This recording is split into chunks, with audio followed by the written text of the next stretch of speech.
When you first start considering working with factories, one of the immediate things that comes to mind, obviously, is how you're going to work with them. You hear a lot of horror stories, and very often people think, "Oh, I must put a contract in place with my factory." And when the designers mention the word contract to factories, factories pretty much run for the hills. They immediately assume that the reason a designer is mentioning the word contract is because there's a hidden agenda. They're going to fleece them. They're going to create problems. They will be branded as troublemakers. And a factory would generally, a small factory particularly, avoid working with a designer who is wanting a contract to be signed between the two parties. So, what to do in this situation? The number one way of ensuring that you're not fleeced yourself, and that the relationship goes well and you're not out of pocket, is to build trust with the manufacturer. So trust is a really big problem in the industry. There is next to no trust between designers and manufacturers in general, especially when we're talking about startups and small factories. And that is because of all the horror stories that are going around, all the stories of designers who got burned by factories, and also factories that got burned by designers. So many designers go declare bankruptcy, especially in the UK. It's a bit of a common practice for either factories and designers to just, bankrupt themselves one day and the next week form a new company and start as if nothing has happened. So building that trust is really important from day one. And it's something that, just like with a normal relationship, it's built over time. Secondly, instead of mentioning the word contract, it really is perhaps a better idea, and I always encourage people, is to discuss with the factory putting together a type of document like a code of conduct or like a working relationship guideline. Something putting together, perhaps you can take the onus on putting it together, on listing the things that are important to you as a product owner, and giving the opportunity to the factory to review it, agree with it, and perhaps also add to it. So creating a document that is not one-sided, but is created, even if it's led by you, but it's created with the factory together. It's a much better idea, and it's not something that then the factory owner will feel mistrustful about and be against this practice. So remember to put something in place. I think it's really important to put something in place and to document, your responsibility, their responsibilities, and black and white, to have a guideline to which you both keep in order for that relationship to work properly. The second fear in these working relationships between designers and manufacturers is how do you protect your idea? Very often designers think that their idea is amazing and it has to, and the potential danger would be that the factory will then show that idea to someone else or mass manufacture it, etc. So the natural reaction then for designers is to want to have an NDA, non-disclosure agreement, signed.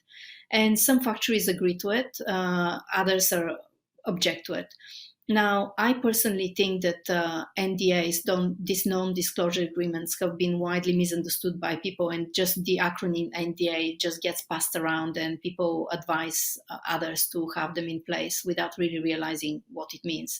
And very often, people Google and get templates for NDAs, and this is what they think will protect their idea. But the reality is that actually they're pretty useless. Unless you have them drafted with you in mind, they're pretty useless.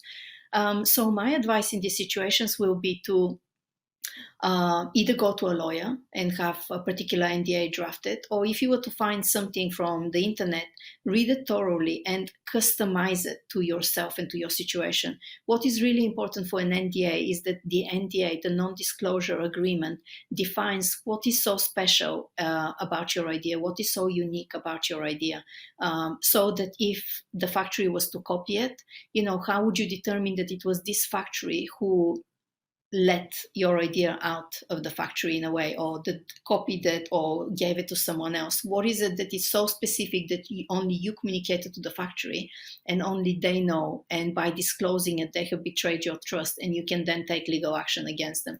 So be very clear on this, because unless there is something that is very particular to your idea, or perhaps how there are certain design elements, or perhaps how it is constructed, unless there's something that is really unique about it, your idea is not unique. And we all go to the same exhibitions, we all speak to and read the same materials, so it's very possible for someone else to come up with, close to your idea, if not exactly the same, and manufacture it somewhere else.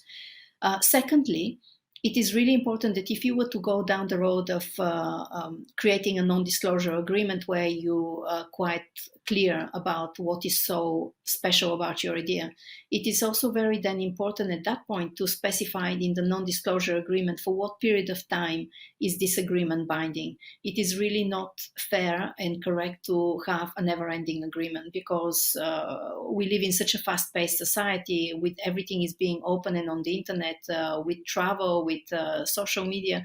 Nothing can remain hidden for very much time. Nothing can remain unique for very long time. So for how long are you perhaps banning or protecting your idea and asking this factory not to disclose anything? So takeaway from this lesson is, by all means, I encourage people to put contracts in place, but don't call it a contract, and draft it together with your factory. And secondly, if you're really worried about your idea being copied, I should have mentioned, but there are other ways of protecting your idea. I would put it in the lesson notes, but there are certain trade bodies like an organization called ACID that their main concern is how to protect and register designs. So perhaps look into them, sign up to them, design, patent, trademark your design, etc. But if you are so worried about your factory, trust is your biggest protector there is.